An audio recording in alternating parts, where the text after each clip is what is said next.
Hello student, welcome in the human right class. आज की इस क्लास में मैं मानव अधिकारों के महत्व के विषय में अपना लेक्चर प्रस्तुत करूंगी। तो मानव अधिकार वे मौलिक स्वतंत्रताएं हैं जो कि हमको पूर्ण रूप से विकसित होने का अवसर प्रदान करते हैं और इनसे हमारे मानवीय गुणों, प्रतिभाओं और हमारी चेतना का समग्र विकास मानव अधिकारों के माध्यम से होता है। मानव अधिकार वे मौलिक अधिकार और वे मौलिक स्वतंत्रताएं हैं जो कि हर व्यक्ति को प्राप्त हैं और ये विचार एक नवीन विचार नहीं है, बल्कि इस विचार की शुरुआत हजारों वर्ष पूर्व हमारे मनीषियों ने वसुधैव कुटुंबकम का संदेश देकर किया था और विश्व के देशों में रहने वाले लोगों की जो भाषाई सांस्कृतिक दृष्टि से भिन्नता या असमानता होते हुए भी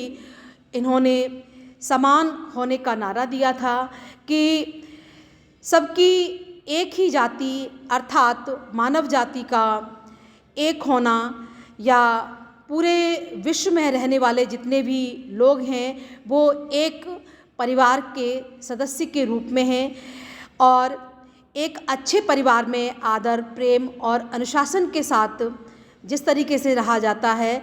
वैसे ही आज हमको एक विश्व परिवार की आवश्यकता है। तो मानव अधिकार वे मौलिक अधिकार और वे स्वतंत्रताएं हैं जो कि हर व्यक्ति को प्रदत्त हैं। अब हम बात करेंगे मानव अधिकारों के प्रकारों की। तो मानव अधिकार हमारे विभिन्न प्रकार के होते हैं जिनको कि हम नागरिक और राजनीतिक अधिकार कहते हैं। यानी कि हमको अपने देश में नागरिक होने के साथ साथ हमें बहुत से हमारे सिविल और पॉलिटिकल राइट हैं जिनका उपभोग हम स्वतंत्रता के साथ कर सकते हैं। दूसरा है आर्थिक, सामाजिक और सांस्कृतिक अधिकार। हमको अपने धन अर्जन करने का, अपने सोसाइटी में कहीं भी घर बनाने का, सांस्कृतिक मान्यताओं को जारी रखने का या सांस्कृतिक जो हमारे त्योहार हैं, सांस्कृतिक जो हमारी मान्यताएं हैं उनको समग्रता के साथ हमें करने का पूरा अधिकार है और हम मानव के रूप में अपने आर्थिक, सामाजिक, सांस्कृतिक और नागरिक और राजनीतिक दायित्वों का या अधिकारों का हम पूरी तरीके से उपभोग करते हैं। इसके साथ साथ पर्यावरण और उसके विकास संबंधी भी हर व्यक्ति को अधिकार प्राप्त है कि अपने पर्यावरण का और उसके संरक्षण का हर व्यक्ति को अधिकार है जिसके अंतर्गत वो व्यक्ति रहता है। मानव अधिकारों के विषय में मैकफार्लेन ने कहा है कि human right are those moral right which are own to each man and women solely by reason of being a human being। प्रसिद्ध फ्रांसीसी दार्शनिक जीन जैक्विस रूसो ने कहा था, जो उनकी बुक थी सोशल कॉन्ट्रैक्ट, कि मनुष्य स्वतंत्र पैदा हुआ है लेकिन समाज के अंतर्गत जंजीरों में जकड़ा हुआ है और इसके माध्यम से इन्होंने समाज में फैली हुई अव्यवस्था, शोषण, असमानता से के बंधनों से जकड़े हुए जनसाधारण को स्वतंत्र कराने के लिए इन्होंने कुछ स्वतंत्रता, समानता, स्वाधीनता, इन उत्तम जीवन को प्राप्त करने के लिए इन्होंने अपने विचार इस बुक में दिए जिनको कि हम नागरिक, राजनीतिक, आर्थिक, सामाजिक, सांस्कृतिक और पर्यावरण संबंधी अधिकारों में देख सकते हैं। मानव अधिकारों का महत्व हमारे जीवन में अत्यधिक इनका महत्वपूर्ण स्थान है क्योंकि द्वितीय विश्व युद्ध की समाप्ति पर 1945 में संयुक्त राष्ट्र संघ की स्थापना हुई और मानव अधिकारों के संरक्षण, संवर्धन और उनके इन मानवाधिकारों की आवश्यकता की भी बात हुई कि व्यक्ति को अपने सुखमय जीवन यापन हेतु कुछ अधिकारों और कुछ स्वतंत्रता की उसको आवश्यकता होती है, जिनमें से कुछ अधिकार उसे प्राकृतिक प्रदत्त हैं और कुछ संविधान के द्वारा या राज्य के द्वारा उसको मिले हुए होते हैं। इन्हें ही मानवाधिकार कहा जाता है। ये मानवाधिकार मानव की गरिमा को बढ़ाकर समाज में संपन्नता, समानता, सौहार्द को बढ़ावा देते हैं और इससे भाईचारा और विश्व बंधुत्व की भावना का विकास होता है। तो एंश्योर डिग्निटी एंड फ्रीडम, ये मानवाधिकार वे अधिकार हैं जिससे कि हर व्यक्ति की जो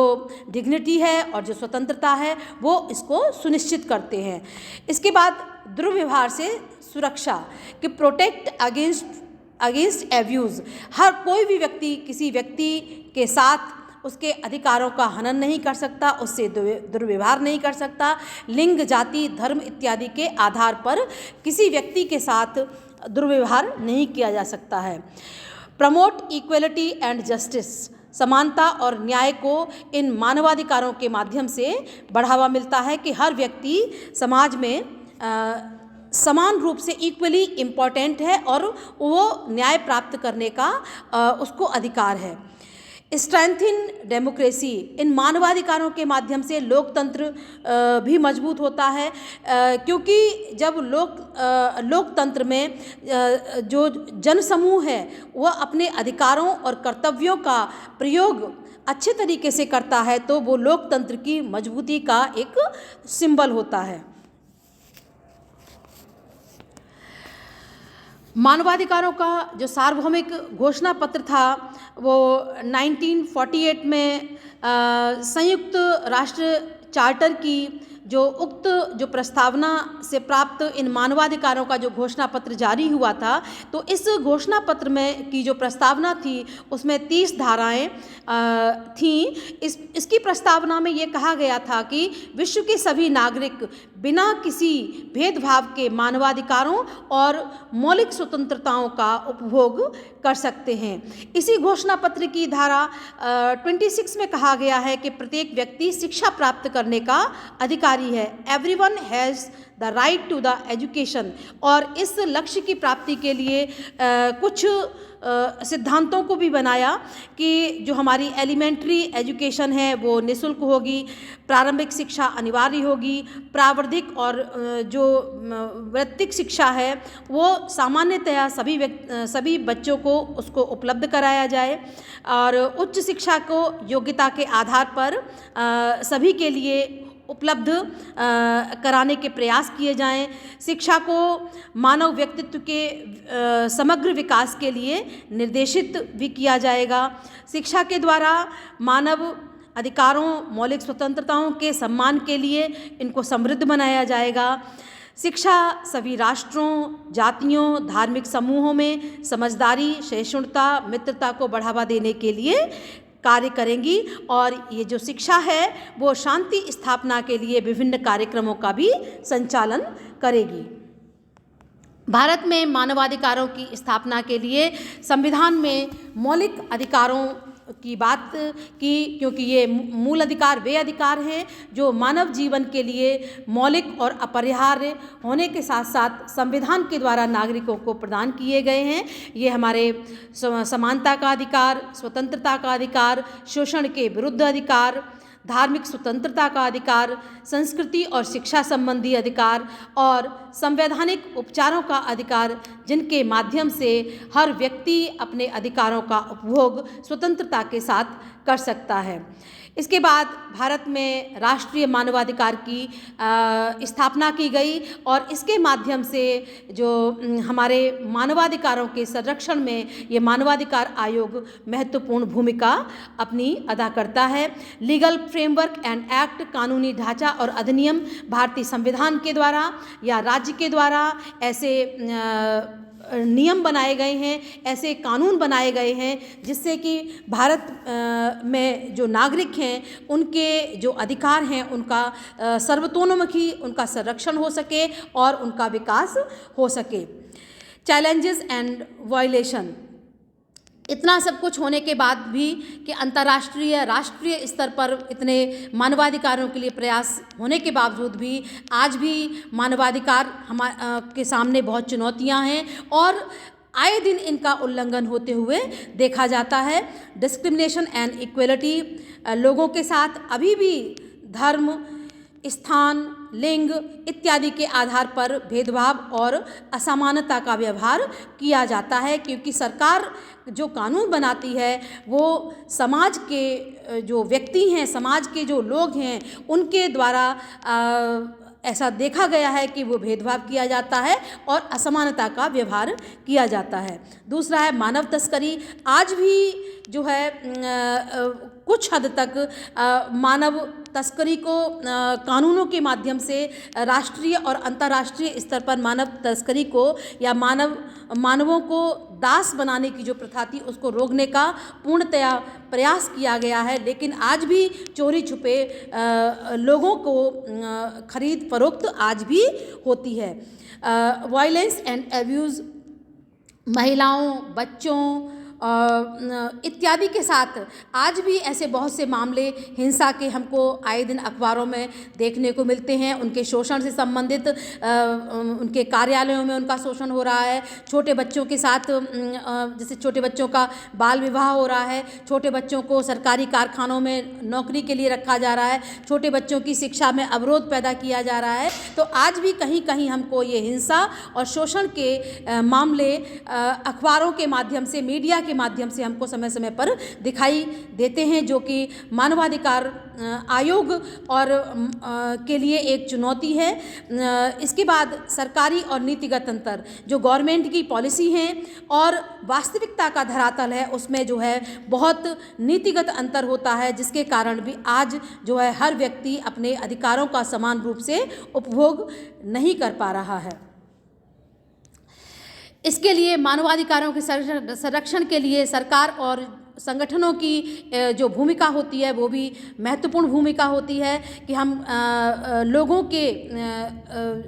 कानून अधिकारों का रखरखाव हम कानूनों के माध्यम से उनको सुरक्षा प्रदान करें। संविधान के अंतर्गत कानूनों के माध्यम से लोगों के अधिकारों के संरक्षण के लिए, लोगों को शोषण से बचाने के लिए ऐसे कानूनी प्रोविजंस बनाए गए हैं, जिससे कि हर जो व्यक्ति है, जो कमज़ोर है, जो गरीब है, उसको कानूनों के माध्यम से उसको सुरक्षा प्रदान की जाए। इसके बाद प्रमोटिंग अवेयरनेस, शिक्षा के माध्यम से समय समय पर जो है जागरूकता को बढ़ावा दिया जाता है, जागरूक लोगों को बनाया जाता है कि हमें अपने अधिकारों, चाहे स्वतंत्रता, समानता, धार्मिक स्वतंत्रता, शिक्षा का अधिकार, इस तरीके की जो कैंपेन है वो समय समय पर शिक्षण संस्थानों के द्वारा या विभिन्न संस्थाओं के द्वारा, संगठनों के द्वारा, जो हमारे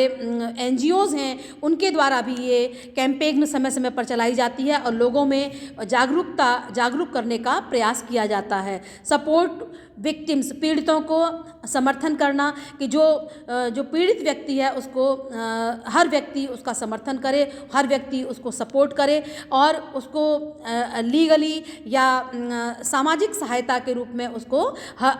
समर्थन किया जाए, जिससे कि वो अपने अधिकारों का संरक्षण, उसके अधिकारों का संरक्षण हो सके। अंतर्राष्ट्रीय सहयोग, इसके लिए हमको अंतर्राष्ट्रीय सहयोग भी समय समय पर विभिन्न संस्थाओं के द्वारा प्राप्त होता है, जिससे कि विभिन्न देशों में अगर कोई संकट है, चाहे वो भुखमरी है, चाहे वो गरीबी है, चाहे वो अशिक्षा है, उससे हर देश को मुक्त करने का प्रयास किया जाए और अंतर्राष्ट्रीय सहयोग भी विभिन्न देशों के माध्यम से इसमें लोगों के अधिकारों के संरक्षण के लिए दिया जाता है। अंत में हम कह सकते हैं कि human right are essential for a just and equal society. मानवाधिकार एक न्यायपूर्ण और एक समान समाज के लिए अत्यधिक महत्वपूर्ण है और इनका रखरखाव हर व्यक्ति, हर समाज, हर राष्ट्र और हर अंतर्राष्ट्रीय संगठन को इनके रखरखाव का प्रयास करना चाहिए। धन्यवाद।